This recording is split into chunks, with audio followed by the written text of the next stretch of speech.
As I said, I'll check back for you. Go ahead.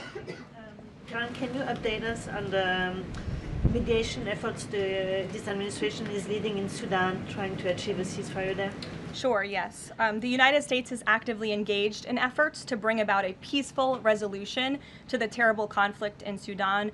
We remain committed to working with our international partners, including Quad members, Egypt, Saudi Arabia, the UAE, as well as others, to lead a negotiated peace process that addresses both the immediate humanitarian crisis and the longer-term political challenges. I actually spoke with Secretary Rubio about this morning, as of course there's been, kind of an uptick in recent reporting on the matter, and he assured me that the administration is very much engaged. We're in pretty frequent communication with those Arab partners that I just mentioned, and we want to see this conflict come to a peaceful end, just as we have with so many others, but the reality is it's a very complicated situation on the ground right now.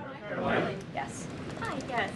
Just trying to go back into the subject of Mexico. Is the Trump administration planning to send U.S. troops to Mexico to combat drug cartels, as reported by other outlets? That's not something I would confirm from this podium if it were happening, so I will not comment on that.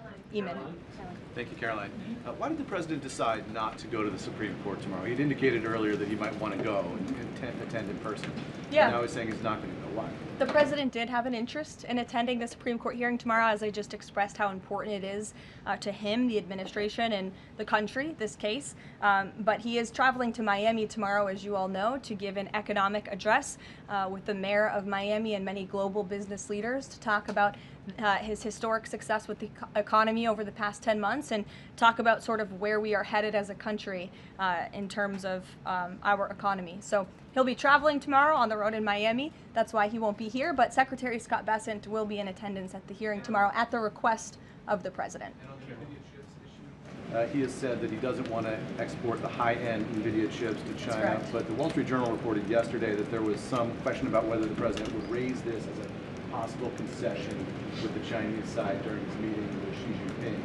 So does the White House consider NVIDIA chip exports to China to be a closed issue right now, or is this an ongoing negotiation between the United States, China, and NVIDIA at this point? The president has made his position on this very clear, both to the Chinese and also to all of you. He's answered this question directly. As for the most advanced chips, the Blackwell chip, that's not something we're interested in selling to China at this time.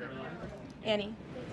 Does the president think that the results of the Virginia or New Jersey gubernatorial rail races tomorrow, or statewide races tomorrow, will in any way reflect a voter sentiment towards his administration?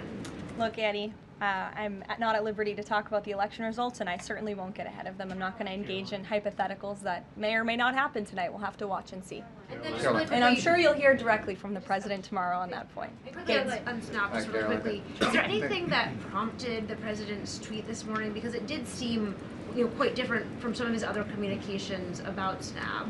It seemed a little bit out of the left field. I'm just wondering if he had a conversation or if there's anything you're aware of that caused him to decide to, at around 11 o'clock, to send out that message. Look, the president is constantly well read on the news, as you know, and he is very much aware we are in day 35 of a government shutdown in which these SNAP benefits, we're pushing them out the door. USDA put out that guidance to the states this morning. The president was aware of that, and he wants to make it very clear that these benefits are in jeopardy because of the Democrats, and they should just open the government so that we can continue getting these funds out the door in an easier and more efficient way.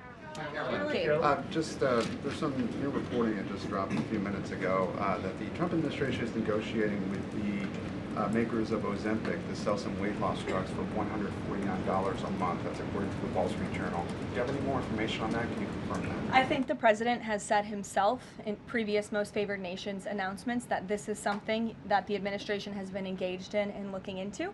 I won't get ahead of the president on any future announcements, but I will echo his strong commitment to bringing down drug prices in this country.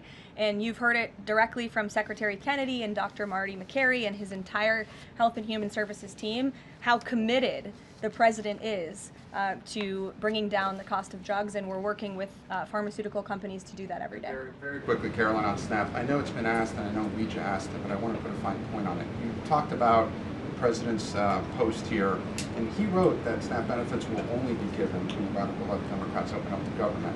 I understand your previous answers, but as written, how would that not violate a court order